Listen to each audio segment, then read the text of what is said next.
I'm running out of time. What are you running out of time for, Ken? I got time for all these social networks, Hal. I heard that. I got time for just one. And that's Facebook.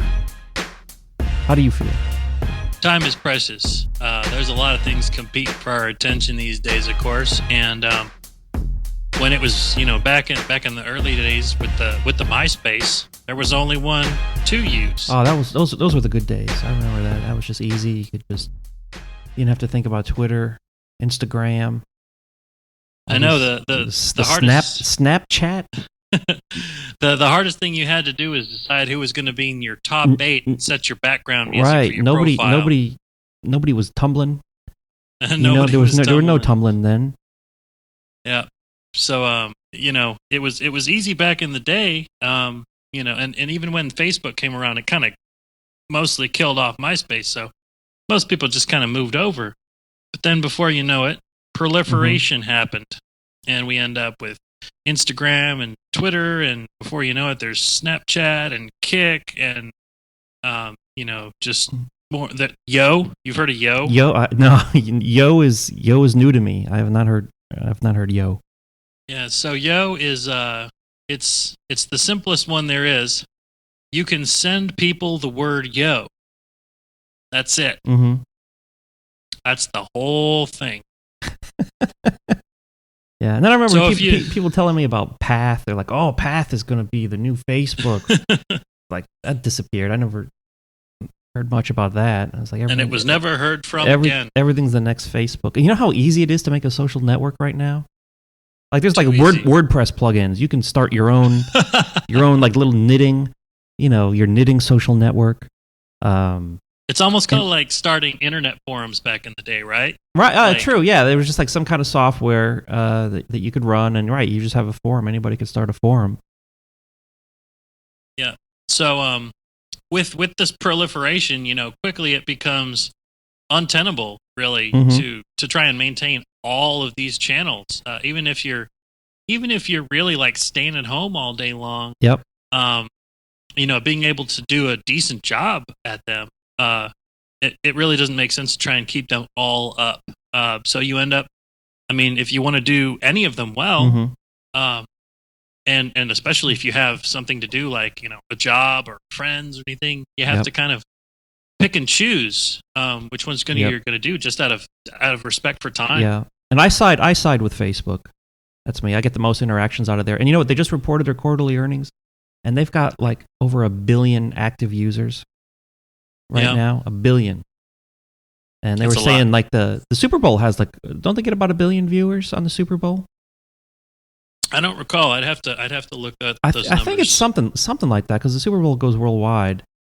But with Facebook you can target. That's the beauty of Facebook is you can just do all that targeted advertising. Whereas with the Super Bowl you're paying $1 trillion and you're just praying that you're reaching the right people.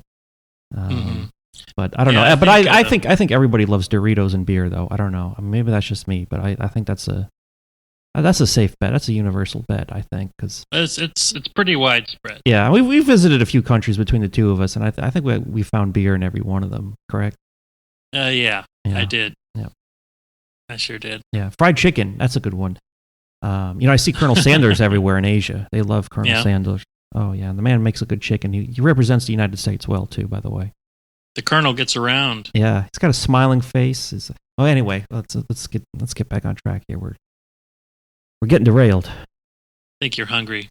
He could be a good ambassador, though. He should be an ambassador for America. Yeah. Although those colors are almost just a shade brighter than communist red. With the new branding colors, the red. You got to add some blue in there for America. Maybe that's why he's blowing up in China because he's siding with the communist red color. Yeah. Yeah, but I don't know. Well, that's for another time.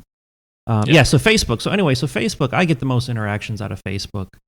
I feel like I can tell my story with Facebook. They give me, I usually when I write something, I'll write about 3 or 4 sentences, with a photo. Which I can't do with Twitter. Not yet anyway. They're talking about doing that, but they can't do that right now. But But I feel like that's what I need to tell my stories. I need like 3 or 4 sentences. Gotcha. You know, because I can do Twitter, but man, it takes a long time to think of a way to cram stuff into like 140 characters. Like you got to be on the top of your game. There is an art to it. I don't got time for that. I just want to write it out, tell my story. You know, I don't want to write a haiku to express myself. You know, so time is precious. And you've been splitting yourself between the 3 social networks, right? You got Instagram, Facebook, and Twitter is where you're spending a lot of your time. Truth. And you've been doing some hashtag hacking with Instagram. Yeah, I guess you could call it that.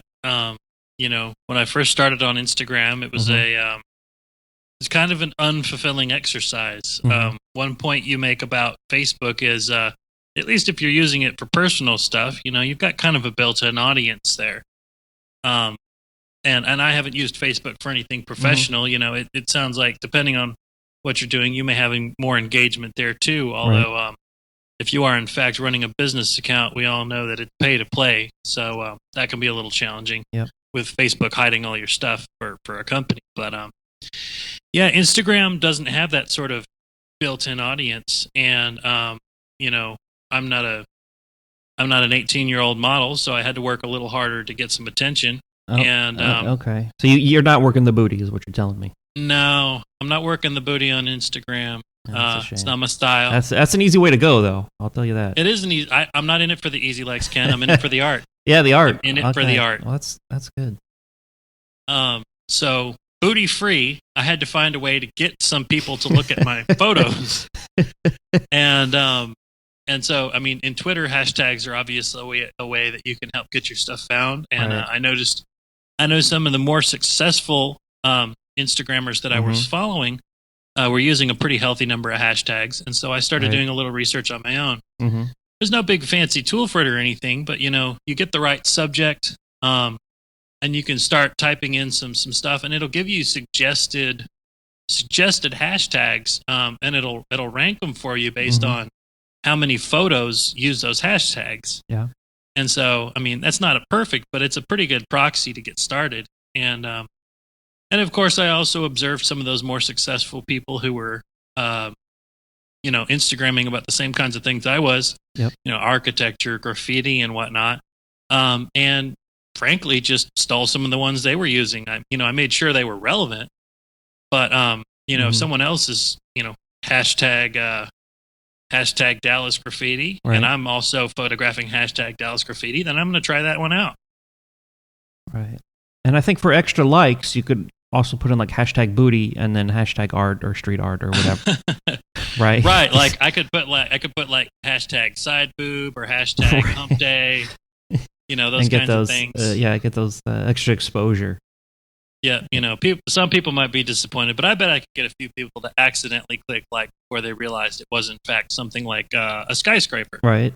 And you've been doing some networking on Instagram as well. You were kind of telling me through using the hashtags.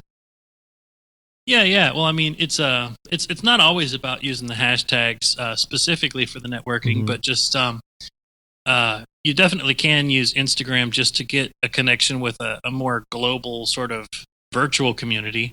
Right. But you can also be using more local hashtags and just be posting about more local stuff. Yeah. And you're going to find other local people who are interested in the same stuff. And so I've ended up, you know, finding some other people who like architecture that I was able to go out and shoot with a couple of times. You know, I've done a little bit of sort of informal portraiture type stuff, and I've actually had 1 or 2 people who contacted me through Instagram just because they'd seen my work around other stuff, and you know, were interested in doing that same thing. So how do they contact you through Instagram? Like, how does that work? Well, I mean, of course, you can leave a comment on any of the photos that are out there, but also, you know, Instagram allows you to send direct messages. So, you know, usually it's been a matter of one of those two things. Either, you know, they'll follow me and they'll comment on something, or they'll just go ahead and shoot me a direct message. All right, Hal. Well, we'll talk about Facebook now a little bit. So I like to use Facebook just because it's one of those things that's it's always on, right? I'm there, and I feel like I've got this backlog of photos that I could use at any time to post. Because I don't post all my photos at once for my various trips and whatnot. Sure. Because it seems like everything now with Facebook is, everything's photos, right? Because very rarely do people post a status, just a text status, because that's pretty lame. And I like to pump up the saturation in my photos sometimes. Sure. Edge up the crispness. Yeah. No soggy photos for me. No, gotta make them pop. Yeah. And one of the things like I noticed Doritos. with like that tool Clout, social media service Clout, I noticed because I mainly use Facebook, and my Clout score goes up a lot, basically almost entirely through Facebook, because that's my main social media network. So it's kind of interesting how that works, because like usually like when I post stuff and like when I do posts, they're usually like I spend a lot of time on my posts, or I pick just the best photos, or I don't just randomly post junk. Like when I post something, it's like I got something important to say, or I've got a cool visual or cool photo or something. And usually it works out, because like when I post stuff, like I usually get a bunch of comments and stuff on it. So I feel like with Facebook, it's worth my time.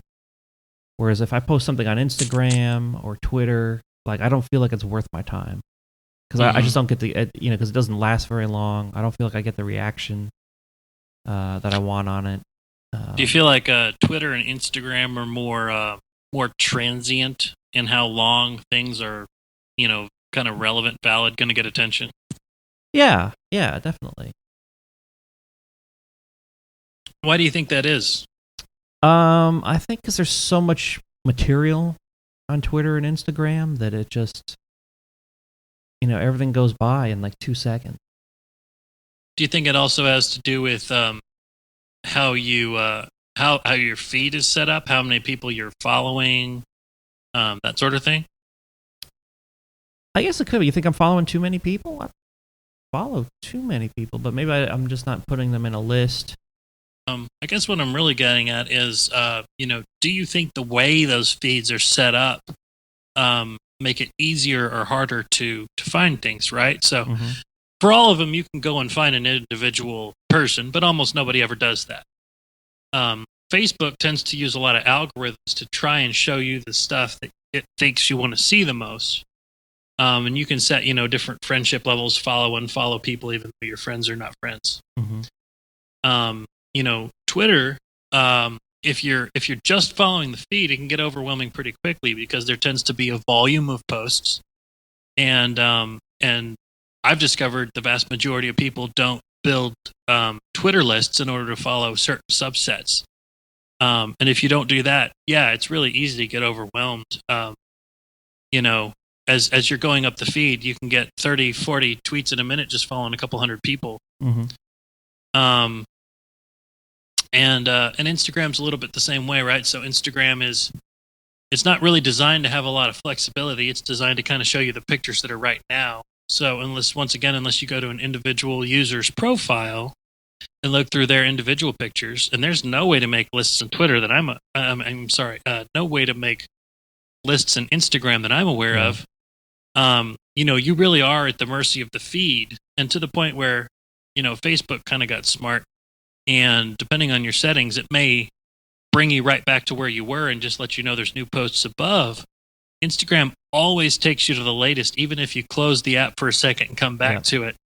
There's no way to hold your place. There's no way to mark what you've seen. Right.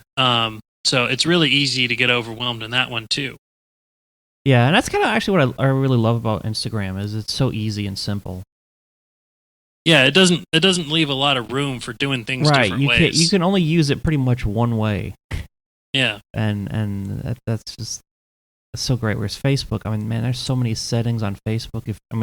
Facebook is kind of nice, because if you want it to be simple, I guess it could be simple, but there's a lot of settings you could mess with. Privacy settings, and like you said, you can unfollow people or mute people, or if you do a post, you can post just to certain people. Like just your family, you could create like a little family group in Facebook and just post to them. or you can set up your own group, like a Facebook group. Facebook just has like so many options. Whereas Instagram, you don't have that many options, but it's nice in its simplicity where you know what you're going to get when you open up Instagram. Sure. Yeah. There's not event types and group types and business types and author types and, all those kinds of things. Right. There's one type. You're on it or you're not. Yep.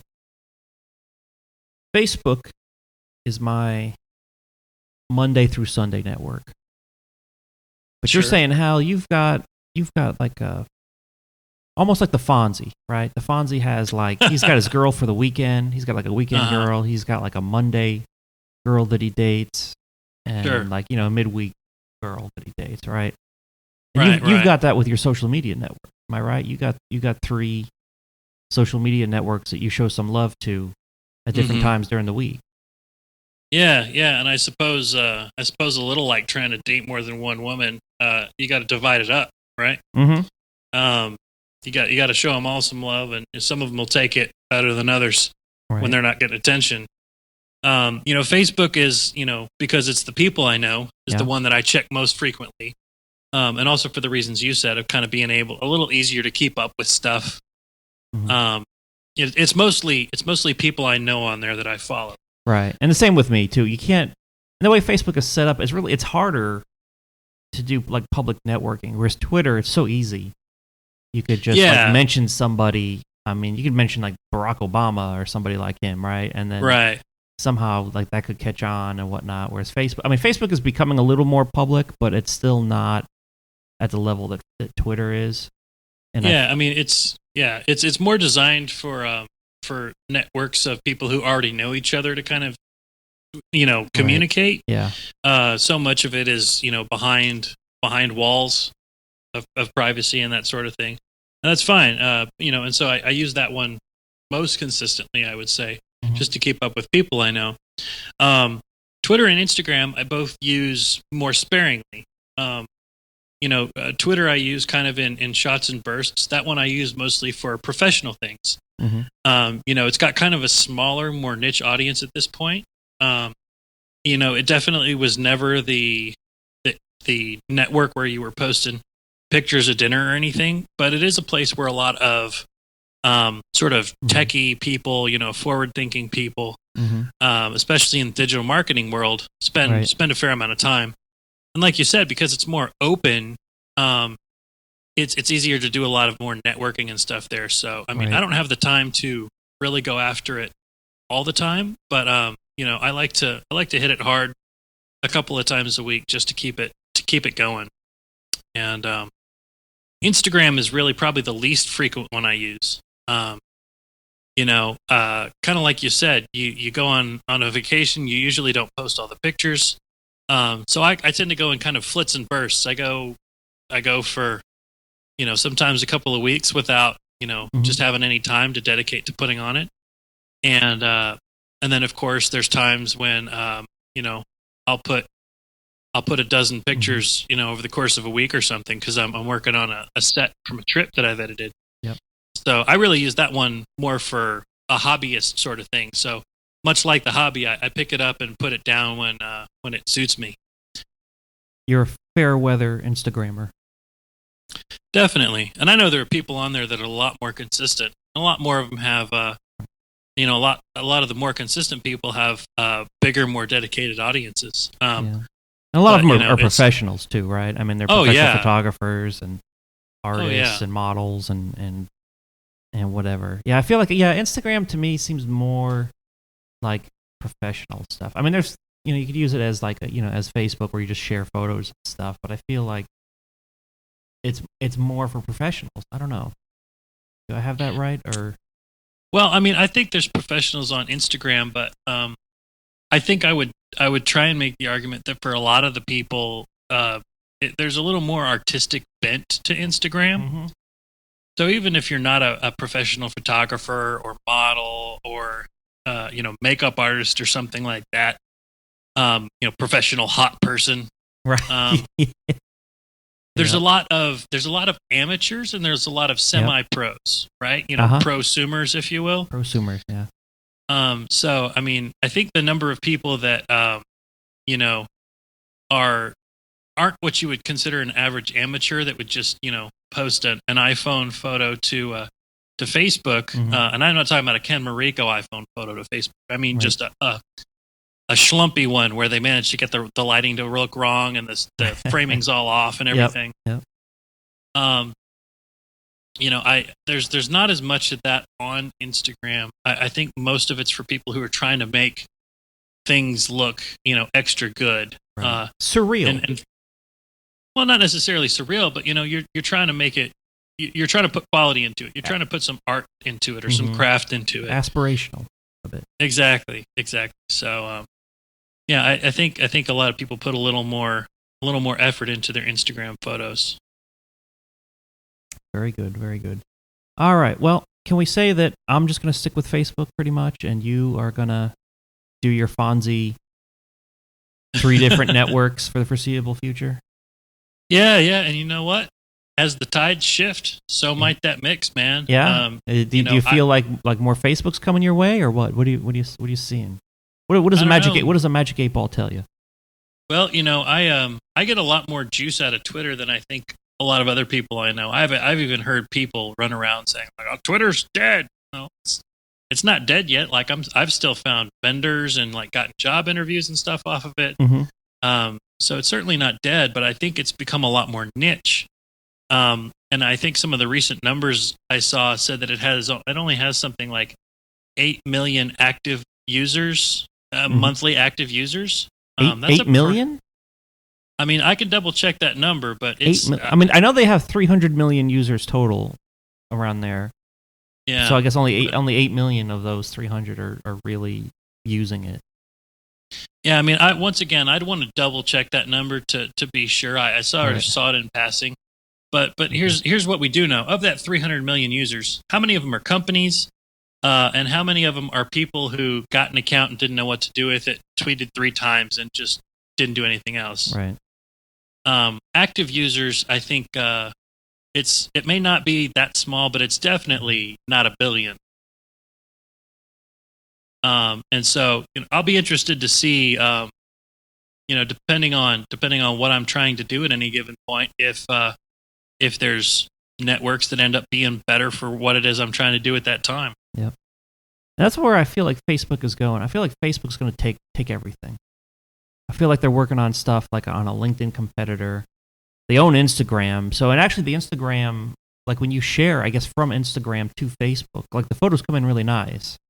It looks like they've sort of optimized it. Whereas if you do it from some other platform, it doesn't look as good. Gotcha. But yeah, I feel like Facebook can take it all. They just need to work on improving sort of like the public networking aspect of it. Right. They've just released where you can publicly search posts. Like if you go in a little search box, you can search and like some posts will come up, whereas before that didn't happen. So they're making some improvements. And for years they've been talking about doing a LinkedIn competitor, which hasn't materialized yet. But they do have little blocks of data that you could plug in about your employer and stuff like that. So they can have the data. I think once they just get some developers working on it, I think they could definitely make it happen. So I do think it's coming. Well, aren't those the most dangerous privacy settings in the world? Making sure that your professional Facebook is not shared with your personal Facebook. Very dangerous. It's very dangerous, but I'm sure they'll find some compelling reason to get you in there because the data is worth so much to them. Sure. Maybe they'll pay you to put that information in. They've got billions of dollars now, so it could be. I mean, that's sort of the Microsoft strategy where they pay people to get them to do what they want. Right. Could be. So what's the point of all this, Hal? I think kind of the lesson in it is, there's so many of these things that you really just have to pick, 1 or 2 and try to do those well. Because if you try to do them all, you're not going to do any of them well. Yeah. There's just not enough hours in the day. Yeah. It's that same thing as the jack of all trades. He who can do all things is, the master of none. Right. And the thing that I used to love was about Hootsuite and TweetDeck and some of these social media platforms is that you used to be able to kind of post using one tool and it would show up everywhere. And there's still that around a little bit, but but they've kind of rigged it so that things don't look very good in Facebook or Instagram when you use these other tools. So you really can't do that anymore. You really do have to spend the time to sort of craft. And then that's one thing that sort of Gary Vaynerchuk talks about is about each platform having a different voice. Right. You know, and I think he's right about that. I think, you know, Facebook, you could do a little more in-depth. It's more friends and family. Twitter's more public, more sarcastic, a little more urban, more hip, I guess. So they all have different voices. And I think, you know, people need to just pick a side, pick one, and just spend more time with the particular platform that more suits their personality. Precisely. All right, Hal. Well, thanks for showing up. How can people reach you? Well, if they're looking for me on Twitter, they can find me at Hal Werner. And, of course, I've got my own blog at halwerner.com/blog. And, of course, we mentioned Instagram. Right. I'm also Hal Werner on Instagram. Wow, surprise. You're an easy fellow to find. We call that brand consistency. Yeah. Right. Well, I'm going to create a fake account where it's Hal Werner with like 2 R's on it, just to screw with you. Yep, that's what I'm going to do. So anyway, people can find me at Ken Mariko on Twitter. Go to kenmariko.com. Subscribe to the podcast on iTunes. Leave a comment on iTunes. And spread the word. Thank you for listening, and see you next time.